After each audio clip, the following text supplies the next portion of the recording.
Bismillahirrahmanirrahim. Alhamdulillahirabbil wassalatu wassalamu ala asyrafil anbiya'i wal mursalin walhamdulillahirabbil alamin. Rabbi shrah li sadri wa yassir li amri wahlul 'uqdatam min lisani yafqahu qawli. Amin. Subhanaka la ilma lana illa ma 'allamtana innaka antal alimul hakim.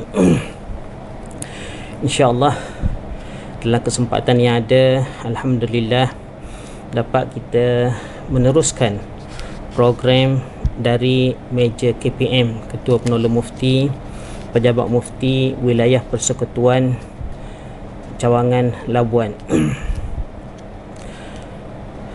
Di mana tajuk yang akan kita bicarakan hari ini adalah berkaitan dengan amalan soleh, dengan semua amalan soleh yang sampai pahalanya kepada si mati. Di mana kita di dalam memahami hadis Nabi sallallahu alaihi wasallam, kita tak boleh ambil hanya satu hadis sahaja dan kita jadikan itulah panduan kita 100%.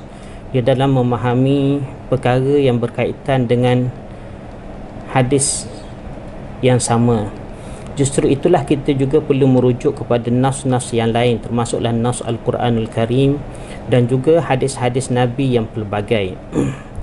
Umpamanya ada setengah orang biasa kita mendengar tentang hadis Nabi sallallahu alaihi wasallam yang diriwayatkan daripada Abu Hurairah radhiyallahu anhu. Sesungguhnya Nabi sallallahu alaihi wasallam bersabda, anna Rasulullah sallallahu alaihi wasallam qala, idza mata ibnu adam inqata'a amaluhu illa min salas, sadaqatun jariyatun aw ilmun yantafi'u bihi aw waladun salihun yad'u lahu.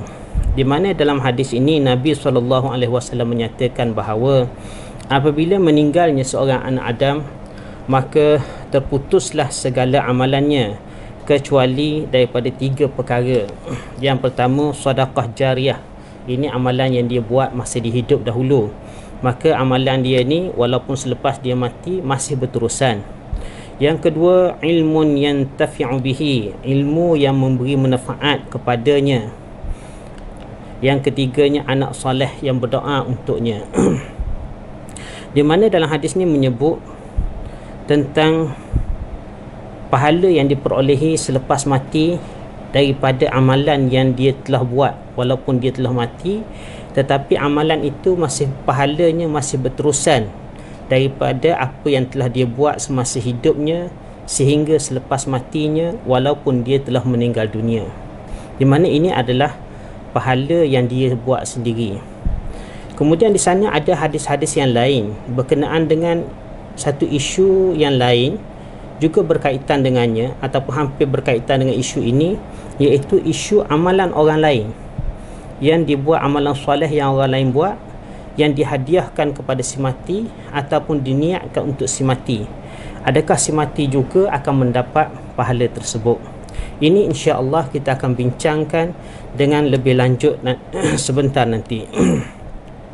Di mana kalau kita lihat huraian daripada segi tafsiran hadis tersebut, di mana yang pertamanya ialah amalan yang dilakukan itu, yang pertama yang disebut oleh Nabi sallallahu alaihi wasallam yang tidak terputus, yang pertamanya adalah sedekah jariyah. Sedekah jariyah ini adalah sedekah yang dibuat yang mana benda itu berkekalan, seperti pembinaan masjid dan sebagainya, madrasah dan apa sahaja yang dibuat yang berkekalan pahalanya, yang termasuk dalam sedekah jariyah yang berterusan. Dan yang kedua, ilmu yang memberi manfaat walaupun dia telah mati, tetapi ilmunya itu terus diamalkan oleh anak murid dia dan terus dimanfaatkan oleh generasi selepas kematiannya, maka begitulah juga mereka ini mendapat pahala yang besar. Sebab itulah alhamdulillah kepada salafus salih kita yang terdahulu, bermula daripada zaman sahabat sehinggalah ke zaman kita hari ini, di mana banyak ilmu-ilmu mereka kita manfaatkan, ilmu yang berlaku di kalangan sahabat, peristiwa berlaku di kalangan sahabat yang merupakan sebahagian daripada ilmu, dan mana kita masih memanfaatkan ilmu tersebut, maka sudah tentulah pahala dan balasannya berterusan kepada sahabat tersebut. Begitu juga usaha sahabat mengislamkan umat-umat Islam yang berada di sekitar mereka, dan seterusnya kepada negara-negara yang berjiran sehingga hari ini mereka masih menjadi sebahagian daripada orang-orang Islam. Bayangkan pahala yang besar kepada pendakwah-pendakwah yang telah melakukan kerja-kerja dakwah tersebut. Sebab itulah kerja-kerja seumpama ini perlu diteruskan selepas wafatnya Nabi sallallahu alaihi wasallam. Kerana tidak ada lagi nabi yang akan menyampaikan dan membimbing umat, melainkan terdiri daripada kita semualah yang menjadi tanggungjawab dan diberi tugas kenabian yang sangat besar untuk kita mengajak manusia kepada Islam. Dan yang ketiga yang menjadi perbahasan kita, iaitu wawaladun salihun yad'u lahu, anak soleh yang berdoa kepadanya. Di mana anak-anak adalah di antara usaha seorang lelaki yang mana dia dikurniakan anak. Maka melalui kurniaan anak yang diberikan kepadanya itu, maka setiap amalan, setiap doa anak soleh itu disebut dalam hadis ni secara nafsnya wa waladun salihun yad'u lahu, dan anak soleh yang berdoa kepadanya. Maka anak soleh yang berdoa untuknya itu akan dapat pahalanya kepada si mati tersebut. Sekiranya anak itu memohon pengampunan untuk kedua ibu bapanya dan pelbagai lagi lah yang dia buat untuk anak tersebut. Persoalan di sini adalah secara zahir nas ini menyebut wa waladun salihun yad'u lahu, dan anak soleh yang berdoa untuknya. Sekiranya anak soleh itu membaca Al-Quran, adakah sampai pahalanya kepada ayah dia? Ataupun anak soleh itu memberi sedekah, sampai ataupun tidak pahalanya kepada ibu bapanya? Ataupun anak soleh itu berpuasa, membayar zakat, ataupun mengeluarkan harta di jalan kebajikan, membuat kerja-kerja kebajikan, adakah sampai pahalanya kepada si mati tersebut dengan puasanya, dengan apa kerja-kerja amal soleh yang lain? Ulama bersepakat dan semuanya bersetuju, iaitu perkara ini menjadi ijma' di kalangan ulama bahawa ianya sampai, apa saja amalan anak tersebut adalah sampai kepada si mati. Walaupun di dalam hadis secara zahirnya disebut wa waladun salihun yad'u lahu, disebut hanyalah doa anak soleh yang berdoa kepadanya. Tetapi sebab itulah kita perlu memahami nas di dalam bentuk yang bukan sekadar melalui nas pemahaman yang zahir sahaja. Kita kena tengok, kena campur, kena lihat pelbagai lagi keselarian dengan hadis-hadis yang lain untuk kita mendapat natijah yang betul, kefahaman yang betul bagi maksud hadis tersebut. Justru itulah kalau kita lihat bahawa ulama-ulama yang terdahulu mereka memahami nas itu dalam bukan sekadar makna yang zahir sahaja. Banyak contoh-contoh yang kita boleh bawakan. Contohnya umpamanya sabda Nabi sallallahu alaihi wasallam, la yu'minu ahadukum hatta yuhibba li akhihi ma yuhibbu li nafsihi. Tidak beriman seorang kamu sehinggalah dia mencintai saudaranya sebagaimana dia mencintai dirinya sendiri. Di mana kalau ikut zahir nas itu tidak beriman dengan makna lain adalah kafir. Sebab orang tidak ada iman tu hanyalah orang kafir. Tidak beriman seorang kamu maknanya kafirlah seseorang kamu itu yang dia tidak mencintai saudaranya sebagaimana dia mencintai dirinya sendiri. Adakah betul maknanya demikian? Sudah tentu tidak betul. Tetapi yang dimaksudkan dengan tidak beriman di situ adalah la yu'minu ahadukum imanan kamilan. Tidak beriman dengan seorang kamu itu dengan keimanan yang sempurna. Itu barulah memberi makna yang betul, sebab berdasarkan nas-nas yang lain yang banyak. Sebab itulah walaupun anak soleh itu disebut sebenarnya di dalam nas hanya sebagai berdoa sahaja, namun semua amalan anak soleh adalah sampai kepada kedua ibu bapanya. Begitu juga di dalam nas Al-Quranul Karim, Allah Subhanahu wa taala berfirman, walladzina ja'u min ba'dihim yaquluna rabbana ighfir lana wa li ikhwanina alladhina sabaquna bil iman wa la taj'al fi qulubina ghillan lil ladzina amanu rabbana innaka ra'ufur rahim. Di mana Allah Subhanahu wa taala menceritakan tentang sekumpulan daripada orang mukmin, alladzina ja'u min ba'dihim, dan golongan mukmin yang datang selepas daripada golongan mukmin yang awal. Lalu mereka berkata, yaqulun, iaitu mereka berdoa kepada Tuhan kami, Rabbana ghfir lana, wahai Tuhan kami, ampunkanlah kami, wa li ikhwanina alladzina sabaquna bil iman, dan juga sahabat-sahabat kami yang telah mendahului kami di dalam keimanan, iaitu mukmin yang sebelum daripada mereka. Wala taj'al fi qulubina ghillan lil ladzina amanu rabbana innaka raufur rahim. Jadi di dalam ayat al-Quran ini jelas Allah Subhanahu wa taala menyebut bagaimana orang mukmin berdoa untuk saudaranya mukmin yang lain. Orang mukmin ni kadang-kadang mereka itu bukannya anak si mati.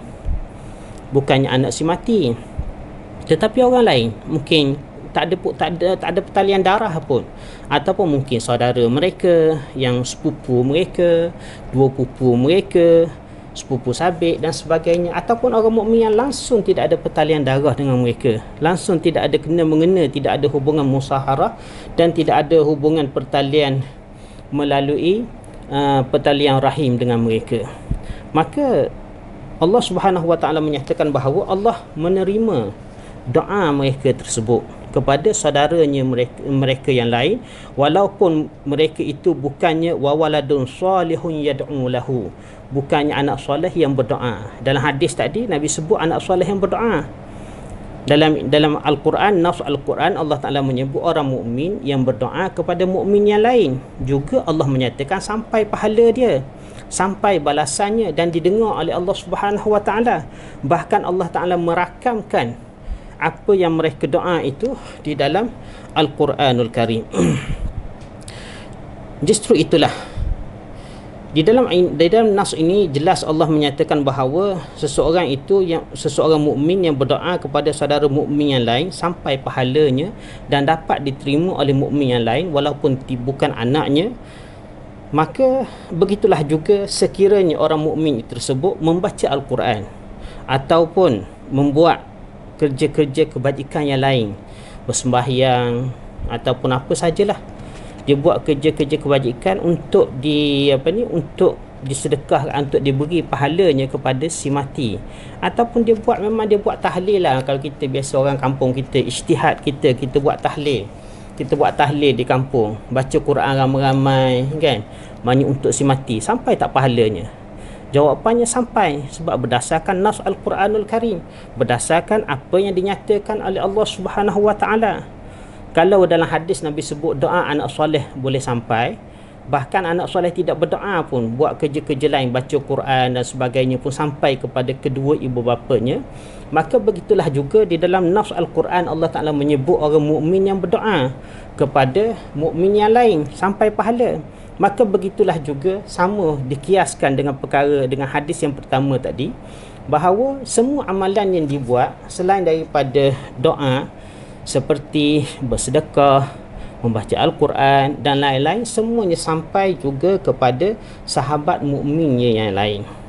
Yang lebih jelas lagi, di mana Nabi SAW menyebut, maknanya dalam masalah doa kepada orang mukmin ni, maknanya banyaklah, maknanya disebut di dalam hadis Nabi SAW. Bahkan juga perbuatan yang terdiri daripada amalan soleh juga sampai kepada si mati, walaupun bukan anak mereka, walaupun bukan anak si mati. Dalilnya adalah hadis daripada hadis sahih, iaitu berkenaan dengan seorang lelaki. Satu ketika Nabi SAW sami'a rajulan yaqul labbaika an syubrumah. Seorang lelaki dia buat haji, Rasulullah pun buat haji lah pada ketika ni. Maknanya Rasulullah mendengar seorang lelaki bertalbiyah, dia menyatakan labbaika an syubrumah. Lalu Nabi SAW berpaling kepada lelaki itu dan berkata, siapakah syubrumah itu? Lalu jawab lelaki itu, akhun li au qaribun li. Ini adalah syakkun minar rawi. Perawi ni tak berapa pasti adakah sama ada lelaki itu jawab saudara aku, akhun li, saudara aku, ataupun qaribun li, ataupun kaum kerabat aku.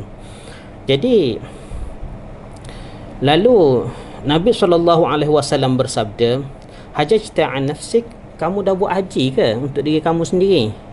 Lalu lelaki itu kata tidak. Lalu Nabi SAW bersabda, buat haji untuk diri kamu sendiri, hujja an nafsik summa hujja an syubrumah. Nabi kata, maknanya buatlah haji untuk diri kamu terlebih dahulu, kemudian kamu buatlah haji untuk syubrumah pada tahun yang berikutnya ataupun pada tahun lain lah, pada masa-masa yang lain. Jadi daripada hadis ini menunjukkan bahawa seorang lelaki, sama ada dia itu adalah saudara kepada si mati ataupun kerabat kepada si mati, yang penting dia itu bukannya anak kepada si mati. Maknanya bukan anak kepada si mati, buat amal kebajikan, bahkan amal kebajikan yang besar iaitu buat haji, juga diterima oleh Allah Subhanahu Wa Taala. Dan Nabi menyatakan, Nabi juga membenarkan perkara tersebut, menunjukkan bahawa pahalanya sampai kepada si mati tersebut, walaupun yang buat itu bukannya anak dia, anak soleh, wa waladun solihun, yang berdoa untuknya. Bukan anak soleh pun buat kerja haji tu, tetapi tetap lelaki itu, si mayat itu akan mendapat pahala. Sebab itulah menjadi amalan di dalam masyarakat kita. Di Labuan kita lihat bagaimana masyarakat Labuan, masyarakat kita sentiasa kadang-kadang bila pergi ke kubur, kita membaca Yasin, kita baca Al-Quran, baca Qul Huwallahu Ahad atau apa-apa bacaan yang kita baca. Dan itu semuanya adalah di antara amalan soleh yang sampai kepada si mati. Sebab itulah jika orang mukmin itu bersedekah kepada saudara mukmin yang lain atau baca Al-Quran dan lain-lain, sampai ataupun tidak kepada si mati? Jawapannya sudah pasti sampai berdasarkan nas Al-Quran di atas dan berdasarkan hadis Nabi SAW yang kita baca. Sebab itu dikiaskan doa itu bukan sekadar doa, maknanya doa semata-mata yang diterima oleh Allah Subhanahu Wa Taala, doa anak soleh sahaja diterima, tetapi amalan yang lain tidak diterima. Baca Quran daripada anak si mati tidak diterima umpamanya, adalah tidak benar. Bahkan semua amalan soleh daripada anak itu diterima, dan doa orang anak yang soleh serta amalan ibadat yang lain juga diterima. Maka begitulah juga doa orang mukmin kepada saudaranya mukmin yang lain juga diterima sebagai amal soleh. Dan juga amalan yang lain seperti mengaji Quran, bersedekah dan sebagainya juga sampai kepada si mati berdasarkan nas Al-Quran dan hadis yang pasti, yang sahih. Jadi oleh kerana itulah kita sangat sangat perlu memahami nas Al-Quran dan hadis Nabi itu dalam bentuk yang dalam bentuk kita memahaminya secara keseluruhan. Bukan berdasarkan kepada satu dua nas sahaja, tetapi juga dengan lihat kepada nas-nas yang lain. Ada benda yang dikiaskan. Kias adalah memainkan satu peranan hukum yang besar di dalam kefahaman ulama, meletakkan sesuatu perkara itu. Contoh hukum berkenaan dengan kedua ibu bapa. Umpamanya Allah Subhanahu Wa Taala berfirman, wala taqul lahuma uffin, dan jangan kamu kata kepada keduanya sekiranya pun tidak boleh kita kata kepada kedua ibu bapa kita, diharamkan. Apatah lagi kejahatan-kejahatan yang lebih besar daripada itu, seperti memukul mereka, mengherdik mereka, menghina mereka, tidak menghormati mereka. Apatah lagi sekiranya kedua ibu bapa kita itu uzur, di mana Nabi SAW menyebut bahawa itu adalah peluang yang terbaik untuk kita meraih syurga Allah Subhanahu Wa Taala. Buat yang terbaik untuk mereka semasa mereka masih ada, hayat mereka masih ada.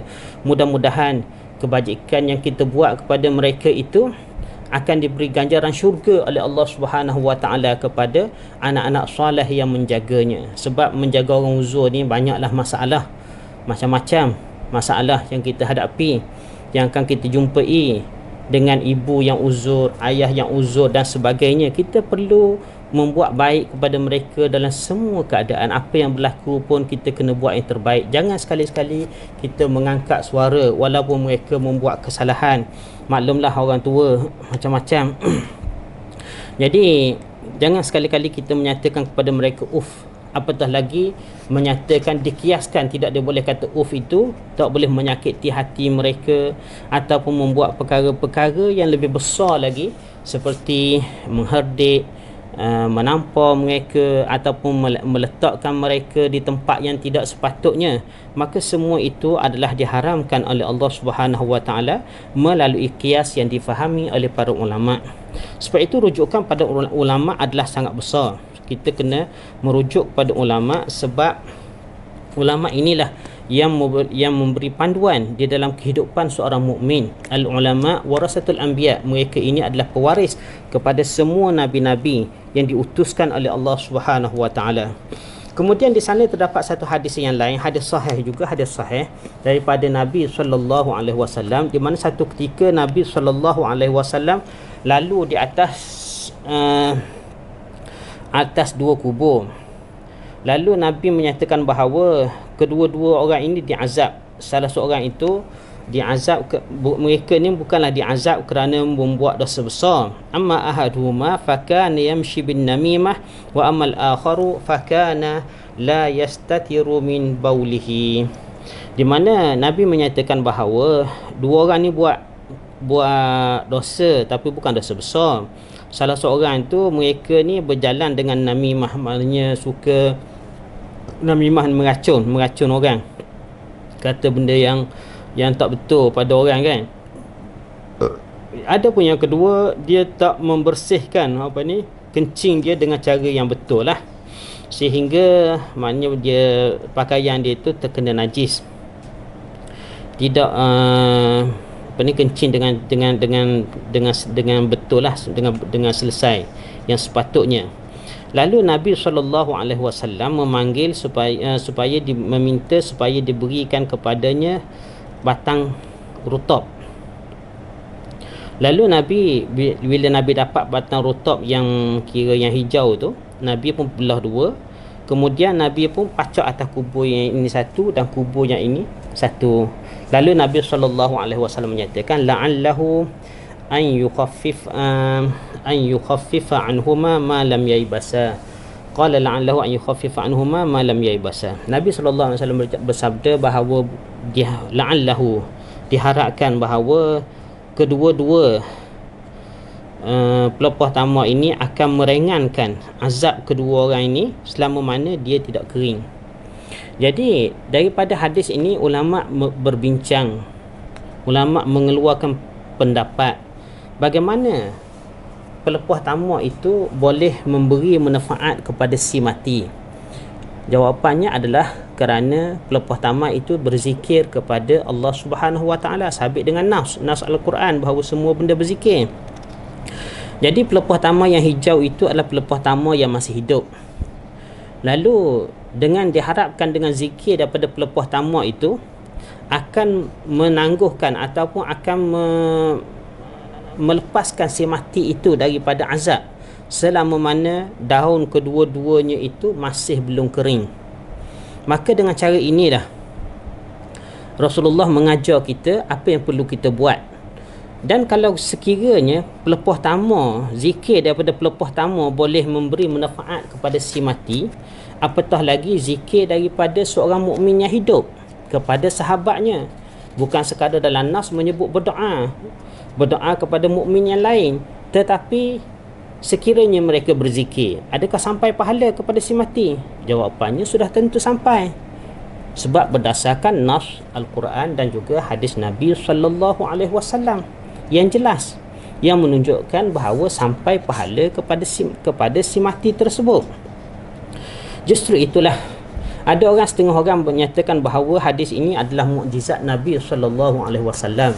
Maknanya bukan, kalau maknanya mereka menyatakan bukan kalau kita buat tak jadi, Rasulullah aja buat jadi.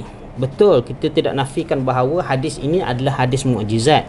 Tetapi apa yang mukjizatnya?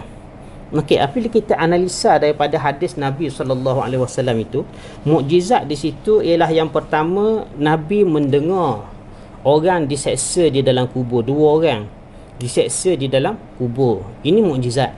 Sebab tak ada orang yang boleh tahu perkara ini melainkan Nabi SAW. Mukjizat ni Nabi je. Orang biasa tak ada mukjizat. Jadi itu tak ada orang tahu. Hanyalah Nabi SAW. Itu mukjizat Rasulullah. Mukjizat daripada Nabi SAW. Rasulullah saja yang tahu. Kemudian Rasulullah tahu bahawa sekiranya dia letak pelepah tama di atas kubur kedua-duanya itu, maka boleh meringankan azab dua-dua orang.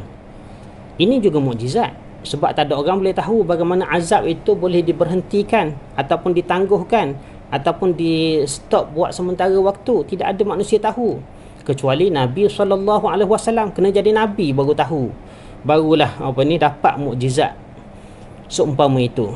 Sebab ini kerja Nabi, itu mukjizat, betul tak, tidak dinafikan, itu mukjizat, hanya Nabi saja yang tahu. Lalu Nabi mengambil pelepah tama dan kerak dua serta pacak atas kubur. Untuk ambil pelepah tama, dikerak dua dan dipacak di atas kubur, ini tak perlu jadi Nabi. Orang tak Nabi pun boleh buat, manusia biasa pun boleh buat. Maknanya untuk ambil pelepah tama, kerak dua, ambil parang, kerak dua pelepah tama, kemudian pacak atas kubur. Orang biasa boleh buat, tak perlu jadi Nabi baru boleh buat, barulah boleh menyebabkan pelepah tama tu boleh terbelah dua. Tak ada boleh buat, manusia biasa boleh buat. Justru itulah hadis ini mukjizatnya, dia ada bahagian mukjizat dia. Adapun memacak pelepah tama di atas kubur, itu boleh dibuat oleh kita manusia biasa, kita boleh buat, dan ianya memberi manfaat sebagaimana yang disebut di dalam hadis Nabi SAW, bahawa Nabi menyatakan la'allahu an yukhaffifa anhuma ma lam yaibasa. Boleh jadi semoga kedua-dua pelepah tama ini an yukhaffifa anhuma, akan meringankan daripada keduanya, ma lam yaibasa, selama mana kedua-dua pelepah tama ini tidak menjadi kering. Sebab itulah sunat kepada kita bukan sekadar berzikir kepada untuk si mati. Macam amalan zikir ni memang kita biasa buat. Alhamdulillah, masyarakat kita biasa buat. Ulama kita yang terdahulu telah berijtihad. Mereka buat buat tahlil dan sebagainya untuk si mati. Membaca tahlil ni ialah baca la ilaha illallah, la ilaha illallah, baca zikir, baca ayat Quran. Apa masalah dia? Membaca Al-Quran untuk si mati memang jelas disebut dalam hadis Nabi SAW. Nabi kata zikir daripada pelepah tama memberi manfaat, apatah lagi zikir daripada seorang mukmin kepada seorang mukmin yang lain. Sebab itu kita kena faham, bila kalau kita jangan faham sesuatu hadis itu hanya melalui secara lafzi sahaja, secara literal sahaja. Bila Rasulullah kata wa waladun salihun yad'u lahu, anak soleh yang berdoa untuknya, lalu kita faham hanya doa daripada anak soleh saja manfaat untuk si mati. Tidak demikian. Ataupun Al-Quran menyatakan walladzina ja'u min ba'dihim yaquluna rabbana ighfir lana wa li ikhwanina alladzina sabaquna bil iman wa la taj'al fi qulubina ghillan lil ladzina amanu rabbana innaka ra'ufur rahim. Di mana ayat ini doa Allah Taala tunjukkan bagaimana orang mukmin berdoa untuk mukmin yang lain. Maknanya doa itu sampai sama dengan doa anak soleh untuk ayah dia. Maka begitulah juga amalan kebajikan yang lain, puasa, zikir, bersedekah, mengaji Quran daripada orang mukmin yang lain adalah sampai kepada si mati. Sebab itu amalan dia bukan amalan si mati. Amalan si mati telah terputus. Amalan si mati illa min salas, kecuali 3. Ini amalan orang lain, bukan amalan si mati, tetapi amalan orang lain untuk si mati. Mereka si mati itu akan dapat amalan tersebut. Adapun bagi golongan yang menyatakan bahawa tak sampai pahala, ini adalah satu kerugian yang besar. Sebab Allah Subhanahu Wa Ta'ala di dalam hadis kursi, Allah Subhanahu Wa Ta'ala menyatakan inni fi dhanni 'abdi bi falyazun bi khaira. Aku ni mengikut sangkaan hamba aku terhadap aku, maka hendaklah kamu bersangka baik dengan aku. Maknanya kalau dia sangka baik, dia sangka bahawa Allah, dia yakin dan sangka, memang menyangka Allah tak akan beri pahala kepadanya selepas daripada kematian dia, habis segala-galanya, maka begitulah yang Allah akan layan kepada dia berdasarkan nas hadis Nabi SAW daripada hadis kursi tersebut. Justru itu kita hendaklah bersangka baik. Selain daripada nas yang jelas daripada Al-Quran dan hadis Nabi SAW, kita juga perlu mempunyai al-ihsan, sangkaan yang baik, al-ihsan, iman, Islam dan ihsan. Selain daripada kita beriman, kita buat kerja-kerja Islam, sembahyang, puasa, zakat, haji, kita juga perlu mempunyai ihsan kepada Allah Subhanahu Wa Ta'ala dengan ihsan yang betul, sebagaimana yang dinyatakan oleh para ulama tentang banyak perkara lah dan membicarakan ihsan ni.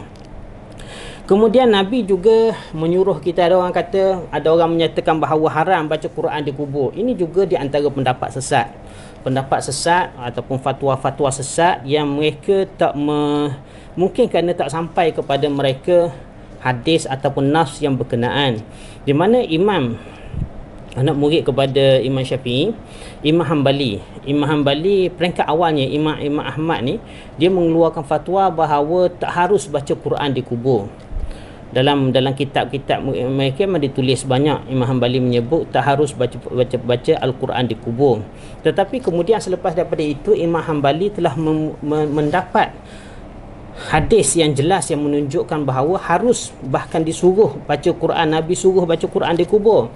Maka Imam Ahmad Ibn Hanbal telah menarik kembali fatwanya itu. Namun begitu, sebahagian daripada pengikut-pengikut dia yang mungkin tidak menerima pemberitaan tersebut, mereka masih menggunakan fatwanya yang lama bahawa tidak harus membaca Al-Quran di kubur. Namun begitu, pendapat Imam Ahmad ini adalah sebelum beliau mendapat hadis yang berkenaan. Selepas beliau tahu hadis yang berkenaan, dia telah mengeluarkan fatwa yang sebaliknya, iaitu mengharuskan bacaan Al-Quran di kubur. Sebab dalil tentang harus baca Quran di kubur ni banyak disebut di dalam hadis-hadis sahih, diriwayatkan daripada Nabi SAW. Antaranya, Nabi SAW bersabda, "Idza mata ahadukum fala tahbisuh wa asri'u bihi ila qabrih wal yaqra' inda ra'sihi bi Fatihatil Kitab wa inda rijlaihi bi khatimatil Baqarah fi qabrih." Nabi kata, apabila mati seseorang daripada kamu itu, maka fala tahbisuh, jangan kamu simpang dia lama-lama. Ini menunjukkan bahawa kalau orang meninggal, kalau boleh segerakan pengkebumian tersebut, kecuali kalau dia tu pemimpin lah. Pemimpin sebagaimana Rasulullah SAW tidak dikebumikan melainkan selepas dilantik Saidina Abu Bakar, walaupun makan masa beberapa hari.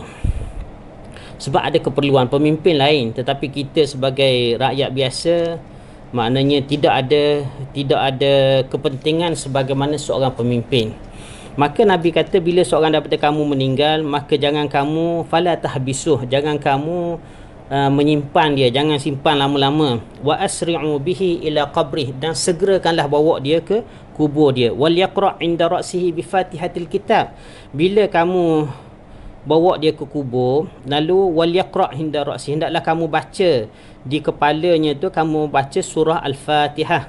Wa inda rijlaihi bi khatimatil Baqarah, dan hendaklah kamu baca di kaki dia, kaki jenazah itu, dengan penutup surah Al-Baqarah.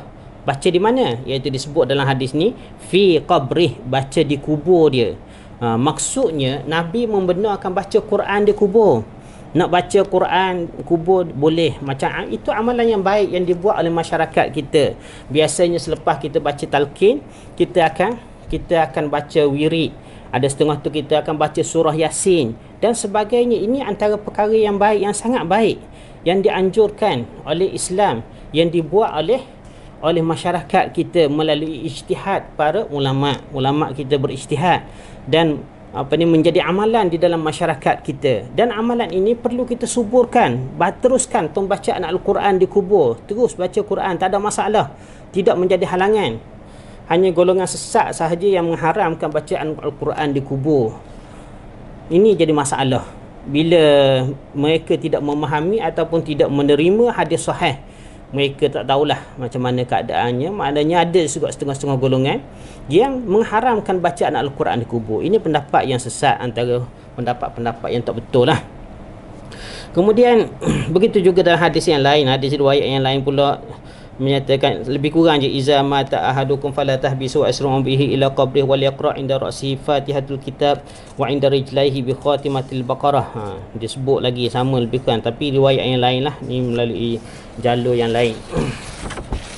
Kemudian juga begitu juga sahabat berpesan kepada anak dia, dia kata, kalau aku mati nanti, bila kamu telah kebumikan aku, hendaklah kamu baca summa qra' inda ra'si bi fatihatil baqarah wa khatimatuha, hendaklah kamu baca di kepala aku tu dengan Fatihah, pembukaan Baqarah dan juga penutupnya.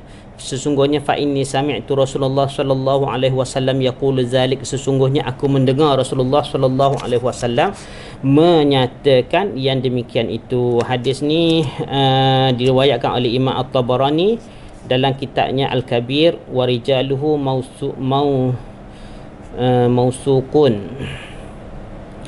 mausiqun, di mana rijal dia tu semuanya adalah siqah belaka, maknanya hadis ni ada sahih lah, tu maksud dia.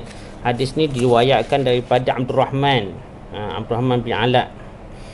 Jadi dia itu dipesan daripada ayah dia lah. Ayah dia beritahu kepada dia, pesan begitu, sebab ayah dia pernah dengar daripada Nabi SAW supaya membuat perkara yang demikian. Begitu juga diriwayatkan daripada Abu Usamah bin Muhammad, begitu juga lebih kurang kisahnya. Dia kata kepada anak dia, dia kata meriwayatkan Abu Muhammad ni menyatakan bahawa ayah dia kata, ya bunayya, wahai anakku, apabila aku mati, kamu dah letak aku di liang lahat apa semua, lalu kamu bacalah bismillah wa ala millati rasulillah summa sanna alayya turab, sanan kemudian katakanlah tanah aku, kemudian bacalah di kepala aku dengan Fatihah, dan dengan pembukaan surah Baqarah dan juga penutupnya. Fa inni sami'tu Rasulullah sallallahu alaihi wasallam yaqulu zalik, sesungguhnya aku mendengar Rasulullah sallallahu alaihi wasallam menyatakan perkara yang demikian. Ini banyaklah hadis-hadis yang seumpama ini yang menunjukkan bahawa harusnya membaca Al-Quran di kubur. Boleh baca Quran di kubur, bahkan kita perlu galakkanlah. Jadi ini ada lagi riwayat daripada Muhammad bin Yahya, samalah, lebih kurang. Oleh kerana itulah kita perlu membuat penilaian yang betul dengan berkaitan dengan hukum Allah Subhanahu Wa Taala. Jangan kita bila kita jumpa satu hadis, bila kita jumpa hanya satu nas, terus kita ambil itu sebagai pegangan tanpa kita melihat, merujuk kepada hadis-hadis yang lain. Lepas tu yang lebih teruk daripada itu, kita meletakkan amalan itu sebagai bid'ah yang sesat.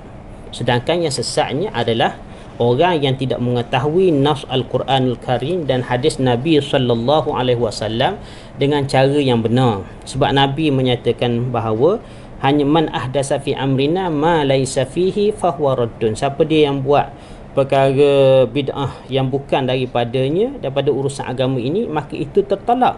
Mafhum mukhalafah daripada hadis itu, dilalah al-mukhalafah menyatakan bahawa dibolehkan sekiranya bid'ah itu adalah perkara yang tidak bercanggah dengan Al-Quran dan hadis Nabi sallallahu alaihi wasallam, maka Nabi membenarkan perkara tersebut.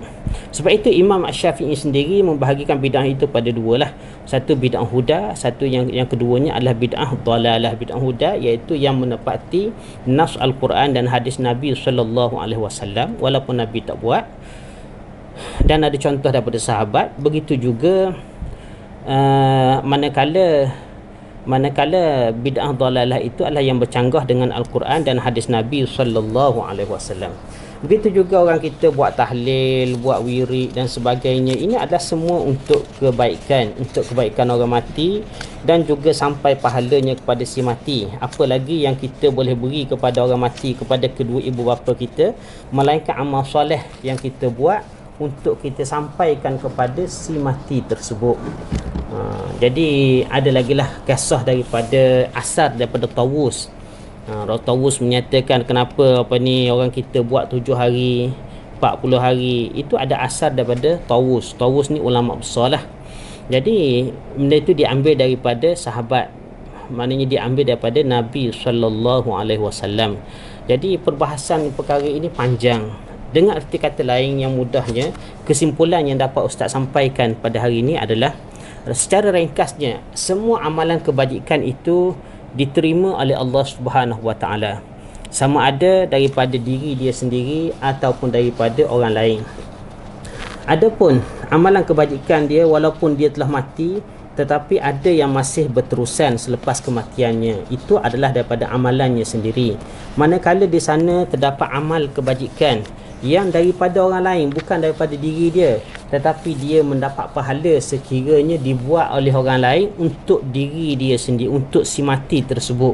Mungkin daripada kawan dia, daripada saudara mara dia yang lain, adik-beradik dia, walaupun bukan anak dia, dia juga tetap mendapat pahala daripada amalan-amalan soleh kebajikan yang dibuat oleh orang lain kepada dia. Sebagaimana syubramah itulah, maknanya dalam hadis syubramah, Nabi tak pernah kata kepada lelaki itu, ini sesat, ini bid'ah, tak boleh. Orang mati itu dah pahala dia habis, dah terputus dah, tak boleh dah, habis dah. Maknanya amalan orang lain pun tak boleh. Nabi tak pernah kata demikian. Nabi memberi contoh yang baik, Nabi tunjuk contoh yang baik bagaimana pahala itu masih berterusan dan sampai. Mudah-mudahan itu juga yang kita akan dapat insya-Allah selepas kematian kita. Kita juga akan mendapat pahala yang berterusan selain daripada amal jariah yang kita buat, ilmu yang kita bermanfaat yang kita sebarkan, anak soleh yang kita tinggalkan, maka demikianlah juga kita dapat manfaat daripada doa orang mukmin yang lain dan kebajikan-kebajikan yang lain yang dibuat oleh orang mukmin, sahabat-sahabat kita kepada kita. Insya-Allah kita akan dapat. Kadang-kadang ada seseorang itu sebab dia sayang kepada sahabat dia, maka dia mengaji Quran dan didoakan, dia mensedekahkan bacaan itu untuk kawan dia yang telah meninggal dunia, maka itu sudah pasti akan dapat pahala dan memberi manfaat kepada si mati tersebut. Jadi itulah sahaja yang dapat saya sampaikan, mudah-mudahan beri manfaat di dunia dan di akhirat. Bismillahirrahmanirrahim. Allahumma faqihna fid din wa 'allimna at-ta'wil wa atina al-hikmah wa anshur minna wa barik lana waj'alhu lana nuran wa hadan wa rahmah ya rabbal alamin. Wa akhiru da'wana 'anil hamdulillahi rabbil alamin.